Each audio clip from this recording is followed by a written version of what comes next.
Stop-motion animation is a technique where each frame of an image is captured individually and played in sequence to create the illusion of movement.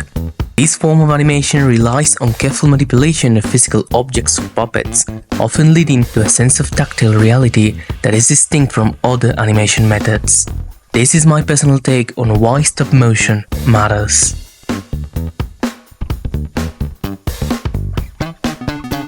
The roots of stop-motion animation stretch back to the early days of cinema, where pioneers in the field experimented with new ways to bring inanimate objects to life, contributing to the development of the medium. From these beginnings, stop-motion has continued to evolve, leaving its mark on both experimental cinema and mainstream entertainment.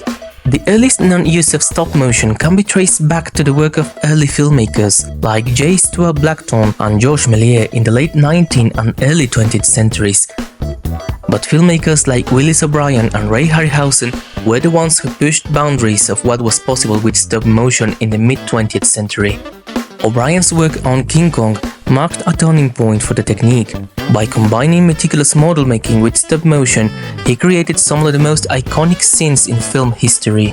Ray Harryhausen, who worked under O'Brien's guidance, further refined the technique in films such as Jason and the Argonauts. Harryhausen's use of stop-motion became synonymous with grand, fantastical storytelling. Bringing mythical creatures to life with unparalleled artistry and popular culture has created the word claymation, an amalgamation of clay and animation due to the material used for the creation of the fantastical mythological creatures. Many movies use the stop-motion technique in sequences to give a sense of out of reality, giving the scene a distinctive look. Movies like Frida showcase an operation scene after an accident, or Hitchhiker's Guide to the Galaxy used stop-motion as a punchline in a joke about traveling through a different reality. The stop-motion process begins with the creation of the puppets, or character if you want, which has a skeleton made of hard materials to sustain the weight of the puppet, but mostly to maintain the position of the puppet. A frame is captured and the puppet is moved slightly to the intended position, then another frame is taken by the camera and so on. Also, elements in the background and the build sets have to move naturally, and stop-motion artists have to create wind, water, fire and more to make the animated world immersive and realistic. Then in editing, the undesired rigs are deleted using VFX, and all the frames are put together, usually from 12 to 24 frames per second, depending on the desired smoothness and flow, to give the images the illusion of movement. This process can take months, even years to finish, but the outcome feels like magic. Technology played an integral role in the development of stop-motion, expanding the possibilities of what could be achieved with the technique. Early stop-motion films were often shot in large handcraft cameras and rigs, which limited the speed and precision with which animators could capture the frames. Over time, advancements in camera technology and film stock allowed for smoother, more detailed animation. The introduction of computers in the 1980s and 90s opened up new avenues for combining stop-motion with digital tools. Animators began to use digital cameras and computers for tasks such as lighting, image correction, and composing, giving them more control over the final product without sacrificing the tactile nature of the stop-motion. Despite the rise of computer-generated animation, stop-motion has maintained its relevance. The tactile quality of stop-motion gives it a unique aesthetic that CGI often cannot replicate. The effort and care required to animate physical objects frame by frame imbues stop-motion films with a distinctive charm and personality. This is especially evident in the works of studios such as Aardman Animations and Laika, which have created some of the most notable stop-motion films in recent years. Aardman's Wallace and Gromit series, beginning in 1989 with A Grand Day Out, features clay models that come to life through meticulous stop-motion animation. In the United Kingdom, Aardman Studios created beloved characters in a variety of short films and full-length films. Wallace and Gromit and Shaun the Sheep have been adopted in British popular culture. Movies like The Curse of the Were-Rabbit and Shaun the Sheep movie had worldwide success. Aardman Studios is beloved in the UK for its charming stop-motion animation, endearing characters, and its unique British humour and creativity using the claymation technique. Laika Studios has created beloved films like Coraline and Kubo and the Two Strings. Laika has taken stop-motion into new visual and narrative realms, often incorporating complex sets, intricate puppetry, and detailed visual effects. Movies like Box Trolls even used knitting techniques to create miniature pieces of clothing for the characters, giving a distinctive texture and look for the film. Laika has largely innovated the industry of stop motion, pushing technologies like 3D printing to make the animation process faster and more dynamic. We use replacement animation to animate the faces, where each face is put on and it's a new mouth shape. So we produce thousands and thousands of different facial expressions. Awesome!